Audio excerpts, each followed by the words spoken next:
Noong nag-umpisa ako, year 2000, 1,000 pieces na suman, isang linggo lang ang nagagawa namin. Pero ngayon, sa isang araw, ang nagagawa namin, pinakang mababa, 3,000 isang araw ang ginagawa namin suman. Ang negosyong ito, hindi madali ang gumawa ng suman. Pero binigyan ko ng panahon at pagmamahal ang paggawa ng suman. At dito natapos ang 4 kong anak sa pag-aaral. Ako po si Maria Gemma Leible Aquino. Pakinggan ang kwento sa likod ng aking negosyong malupit. Eto na! Nanay Mary Aquino, good morning! Good morning po. Good morning din po sa lahat. Good morning. Ganda ng recipe niya.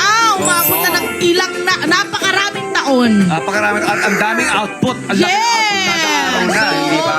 Ayan naman ang Suma sa ibos! Siyempre, pagka sa Antipolo, di ba? Tayo na sa Antipolo. Yes! Naku, Nay! Paano ang nangyari na mula sa 1,000, ngayon daw po per day, 3,000 to 9,000 per day? Ang kanilang ginagawang ibos. Paano nyo po Anong napalaki? nangyari? Paano ginawa nyo doon? Ano po, kasi nanalo ako nung pinakamasarap na suman sa Antipolo. Wow. Year 2015. Ako po ang una nanalo sa lahat. Natalo ko po yung mga dating... Gaano kayo karami naglaban-laban na eh? Meron Bali, ba 100? ano lang ho kami, pinili lang ho kami. Bali, 7 ho kami. 7. I think ito yung mga 7 pinakamasasarap na ibos dito siguro sa Antipolo. Ganon siguro ang ginawa. Tapos, kayo po ang Ako ang nagwagi. nagwagi. Yan. Tapos may papremyo. Magkano papremyo?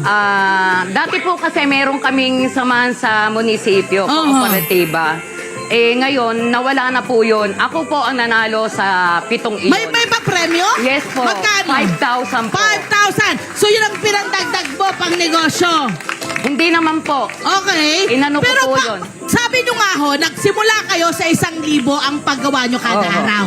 Yes, Paano nyo ho nagawa na ngayon ay 3,000 to 9,000 na? Ano ho ang sikreto ng inyong ibos? Siyempre po, marami po nagluluto sa Antipolo. May kanya-kanya pong recipe yan. Correct May po. kanya-kanya. Kaya, tapos po, yun nga, uulitin ko, nanalo kasi po ako ng 2015. Simula po yun, nakilala ako sa buong, So ang... Oo. Okay. So I think, ang gustong sabihin ni Nanay Hay, dahil masarap at pinagpatuloy niyang i-develop ang kanyang produkto. Tama, Nay? Opo. Umpisa Ayun, na doon natin lang tayo. sa Okay, ating, eto na tayo. Luto na po paggawa tayo. ng suman sa ibos. Mag-start na po tayo sa pagluluto. Ano pong mga ingredients natin sa Ito ibos? po, ang sangkap po ng suman sa ibos ay malagkit. Ang ginagamit kong malagkit, the best quality of Galing malagkit. po saan ang malagkit niya?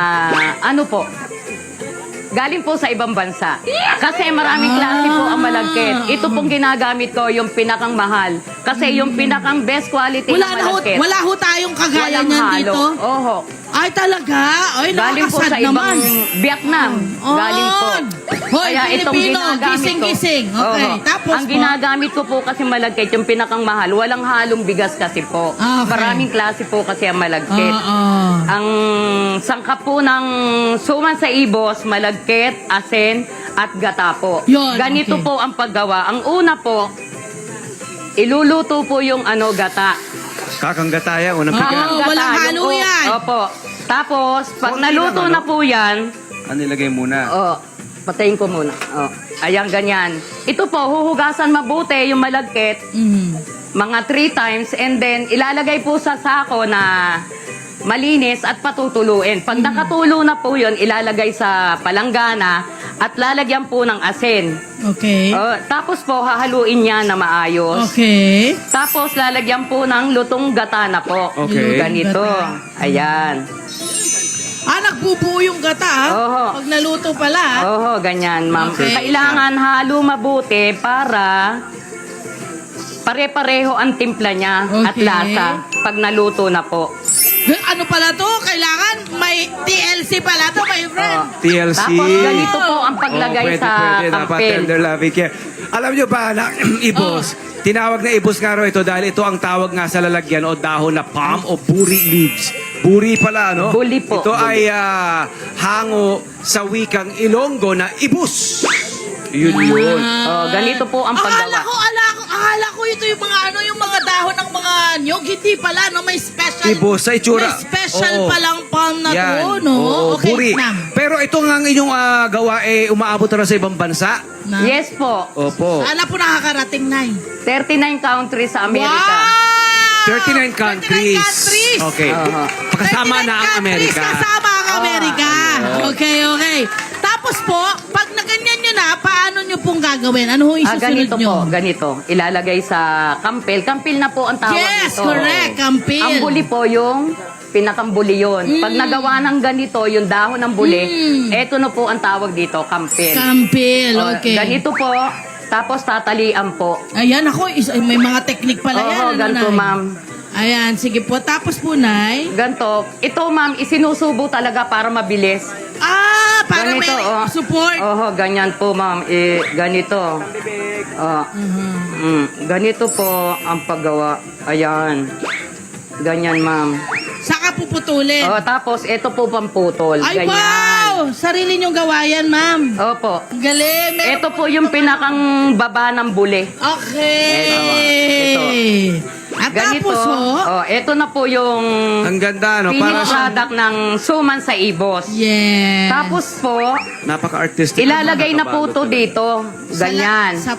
Sapat. Ang suman sa ibos talaga, may sariling karakter. Yes. Oh, correct. ito ho yung pambenta ko dito. Tapos Okay. ito naman po yung pang-export. Aha. Gantong kalaki siya. Kasi maliit. merong timbang to at may sukat. Aha. Kailangan pare-pareho ang timbang at Ano po yan, pare-pareho ma'am? ang sukat. Naka-sealed po yan? Or Kasi Naka-vacuum in-check pack? ko Vacuum? Global Foods Incorporation. Hindi, paano po ang pagkakabalot? Ang ma'am? pagkabalot, Naka-vacuum? hindi po, naka-plastic din po, tapos 6 na ganito. Ay, sayang sana nakapagdala tayo no, yan. para napakita natin yung pang-export nila. So, ito na. Ngayon, ilalagay po dito, ganito. Kailangan masikip siya at nakatayo. Okay. Madam. Tapos po, kailangan nakalubog siya sa tubig. Okay. Kasi po, pag hindi nakalubog sa tubig, Aha. iitim po yung ibabaw. Wow. Kailangan, ganito po na ang mangyayari pag naluto na po. Ganito. Okay. Hindi naman po yan pinapasok ng tubig. Okay, kasi maganda nga po yung pagkakatali. Oo, pagkakatali. Okay.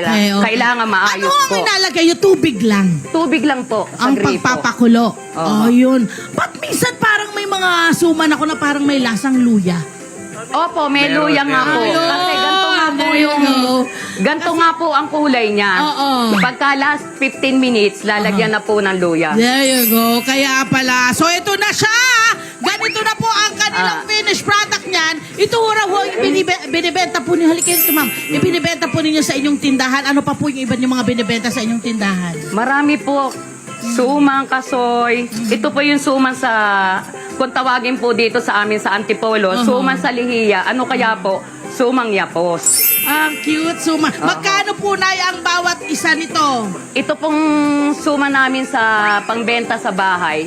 6 po ang isa. Wholesale ho yun, madam. Ang sarap nga na, ma'am.